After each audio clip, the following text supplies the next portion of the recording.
Assalamu alaikum. In this video, I will give you a step-by-step guideline to achieve 97 plus marks in English. Simple, practical and proven. So let's start. Step 1. Understand paper pattern. Paper के हर section को समझो. Objective, short questions, essays, pair of words, direct and direct etcetera. हर सेक्शन के marks distribution short में explain करो. Step 2. Past paper practice. Past 5 से 10 साल के पेपर सॉल्व करो. हाई फ्रिक्वेंसी क्वेश्चंस और रिपीटेड एसेज ज़रूर कवर करो. इस तरह आपकी अच्छी खासी तैयारी हो जाती है, क्योंकि पिछले पास्ट पेपर्स में से तकरीबन क्वेश्चंस आते हैं. ज़रूरी नहीं है कि सारे आएँ, लेकिन कुछ क्वेश्चंस ऐसे होते हैं जो ज़रूर आते हैं, तो उनकी प्रैक्टिस लाजमी क्या करो पेपर से पहले. स्टेप 3. Essays and applications. 4 से 5 मोस्ट रिपीटेड एसेज याद करो. एप्लीकेशंस एंड लेटर में ना परफेक्ट फॉर्मेट फॉलो किया करो, ताकि जो है ना वो अच्छे से फॉर्मेट होगा तो मतलब पूरे नंबर मिलेंगे. अगर उसमें कोई गड़बड़ हो, जैसे कटिंग वगैरह की हो, राइटिंग नीट ना हो, कुछ समझ ही ना आ रहा, तो ऐसे में एग्जामिनर बिल्कुल भी अच्छा नहीं लगता उनको कि ये कैसा लिखा हुआ है. Step 4. Grammar and translation. Direct and direct, active and passive voice बहुत स्कोर गिविंग होते हैं. डेली प्रैक्टिस करो. उर्दू टू इंग्लिश ट्रांसलेशन का रोज़ाना एक पैसेज लिखा करो. Practice makes a man perfect. तो जितनी आप प्रैक्टिस करेंगे उतना अच्छा होगा. इंग्लिश जो है ना प्रैक्टिस करने से होती है, तो ये ग्रामर एंड ट्रांसलेशन की डेली प्रैक्टिस होनी चाहिए. डायरेक्ट एंड डायरेक्ट को डेली प्रैक्टिस करना चाहिए, और प्रैक्टिस करने से वो भूलते नहीं हैं. अगर आप एक दिन करते हो और फिर अगले जाके पेपर वाले दिन करते हो, तो इस तरह बहुत डिफ़िकल्ट होता है इनको समझना. अगर आप डेली बेसिस पे कम से कम हाफ आवर मतलब आधा घंटा भी इसको टाइम दे दो ना, तो ये बहुत अच्छे से कवर हो जाते हैं.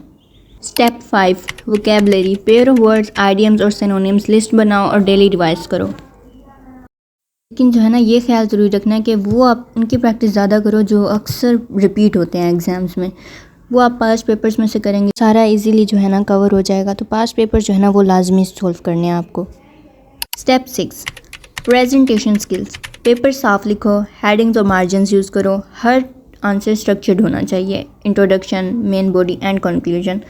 मतलब पेपर को साफ़ सुथरा लिखना चाहिए. जैसे अगर लेटर आता है तो उसमें पूरा फॉर्मेट होना चाहिए. Step 7. Time management. Paper attempt करते वक्त जो है ना ऑब्जेक्टिव में short long question sequence follow किया करो. हर सेक्शन का फिक्स टाइम रखा करो, ऐसे मैक्सिमम 30 मिनट. अगर आप इसकी डेली प्रैक्टिस करते हैं ना टाइम मैनेजमेंट के साथ, मतलब आप हाफ आवर देते हैं एप्लीकेशन, लेटर और सेक्शन जिस तरह बने होते हैं, मतलब section A, section B and section C. तो इस तरह अगर आप डेली मैनेजमेंट टाइम मैनेजमेंट के साथ करते हैं तो आपकी अच्छी खासी तैयारी हो जाती है. इंग्लिश को कवर करना मुश्किल नहीं है, बिल्कुल आसान है. इसको डेली प्रैक्टिस करना बहुत ज़रूरी होता है. अगर आप उसकी डेली प्रैक्टिस नहीं करते तो आप हाईली स्कोर नहीं कर सकते.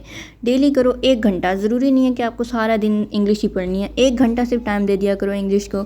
और इंग्लिश की जो MCQs हैं उनकी प्रैक्टिस डेली करनी है. MCQs 20 मार्क्स के होते हैं, मतलब आपका 20 मार्क्स का जो पेपर है वो आप इजीली कवर कर सकते हो अगर आप डेली 200 MCQs की प्रैक्टिस करते हैं.